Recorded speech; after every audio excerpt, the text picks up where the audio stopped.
Marahang naglakad si Ibarra nang walang tiyak na patutunguhan.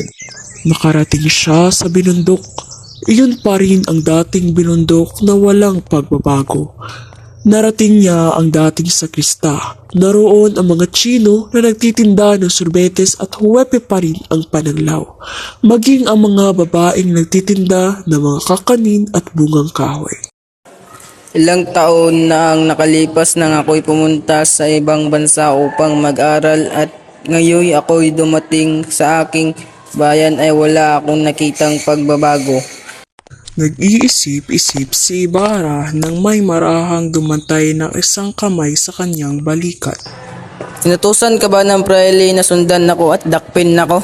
Hindi po iyan ang intensyon ko, ngunit mag-ingat po kayo kay Padre Damaso. Ang nangyari sa iyong ama ay isang halimbawa na hindi na dapat maulit.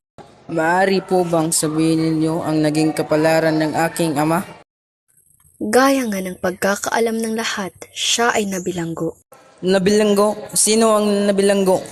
Ang iyong ama, si Don Rafael Ibarra. Imposible. Maaari niyo po ba akong kwentuhan sa nangyari? Sa napakarangal na dahilan. Hali po kayo, samahan niyo ako sa aking kwartel. At habang tayo'y naglalakad ay kukwento ko sa iyo. Naglakad ang dalawa ng walang imikan. At maya-maya ay nag-isip ang tinyente at nagsimulang magkwento. Sa panahong yaong, may isang dating artilyero ang lumilibot sa inyong bayan na natanggal sa pagkasundalo dahil sa masamang ugali. Ginawa siyang tagasingil ng buwis ng mga sasakyan. Siya ay kilala sa kalupitan at kamangmangan, hindi siya marunong magbasa o magsulat.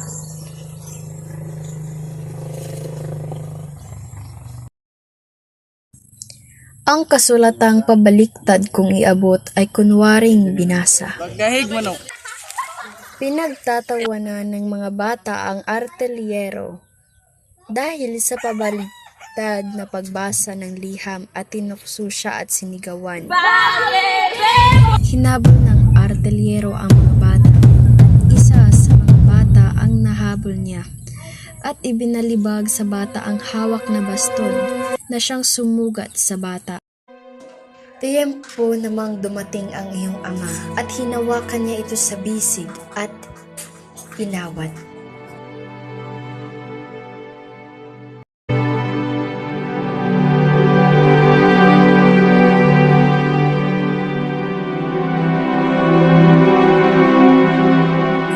Nakita na lamang ng iyong ama na ang artilyero ay bumagsak sa isang bato at sumuka ng dugo.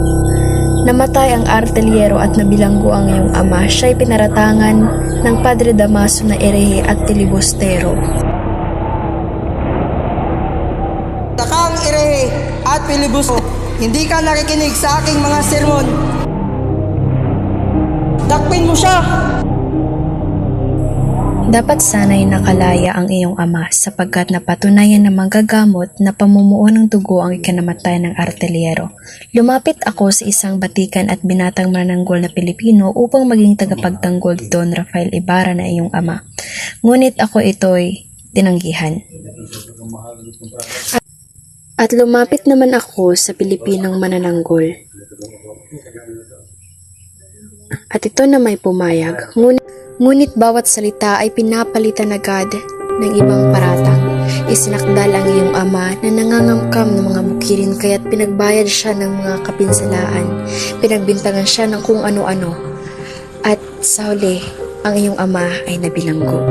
Ang pagtitiis at sama ng loob ang nagpahina sa kanyang katawan. Nang siya'y malapit ng lumaya, ang kanyang katawang nanghihina sa pagkakapiit at pag-iisip ang naging sanhi ng kanyang pagkakasakit na ang tanging lunas ay kamatayan. Ako lamang ang naging saksi sa huling sandal ng kanyang buhay.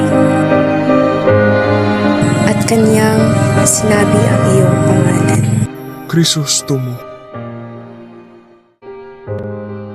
Binata, si Kapitan Tiago na lamang ang magsalaysay sa iyo at magkwento sa iba pang mga pangyayari. Kailangan ko nang pumasok sa aking kwartel at gampanan ang aking mga tungkulin.